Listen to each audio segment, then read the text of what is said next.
Do I need to track my food? Over the last couple of days, I've mentioned different situations where we might find it tricky to track our food. And I'm sure you know, if you've ever checked anything that we ever put out there, that that's what we recommend, tracking our food. And people sometimes say, do I have to track it? Or it seems a bit of a pain, or how to go and it's a bit of a faff.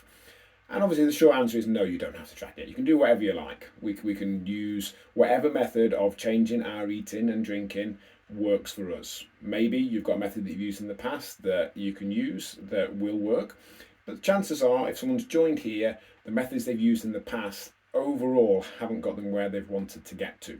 They may have for a period of time, but the fact that they've clearly stopped doing that or changed back to old habits or whatever and regressed to a point where they choose to join us suggests that in and of itself isn't the answer.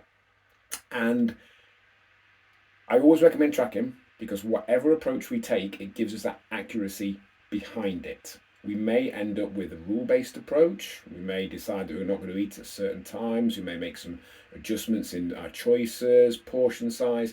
There's lots of different ways we may continue on afterwards, but having that accuracy behind it, I think is key. I think I would feel like I've done you a disservice recommending anything else. Because really, without those details, those numbers behind it, anything else is just really kind of a guess. I could give you kind of fairly generic general eating advice, but chances are you've heard that fairly generic general eating advice before. And I would feel, again, I've done you a disservice if I gave you a way of doing it that didn't necessarily lead you to the result you want. I could tell you not to eat at certain times of day. I could tell you to cut out certain food groups or certain items of food.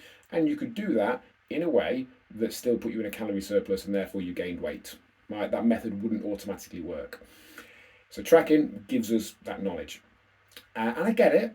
I get it's a bit of a faff, but really, how much of a faff is it in the grand scheme of things? It's discomfort. It's not physical pain. It's not really hard work. It's taking your phone out of your pocket for a minute or two each time you eat something for a few days. It's maybe spending 10, 20, maybe 30 minutes at most, depending on how technologically literate we are at the start, getting the hang of how it works. It's maybe every now and again having a meal that we struggle to track accurately and we give up on after a few minutes and just put a worst case scenario down. Is that really the end of the world? If that's the most discomfort we've got to go through in order to get some accuracy behind the changes to our eating to help us achieve something that we've said is important to us, if we're not willing to do that, I don't know what we are willing to do. So again, I get it. Again, it's a bit of a faff because whenever I do it, I find it a bit of a faff. It's a bit of a pain in the arse. Part of me thinks, do I have to do this? I know what I'm doing.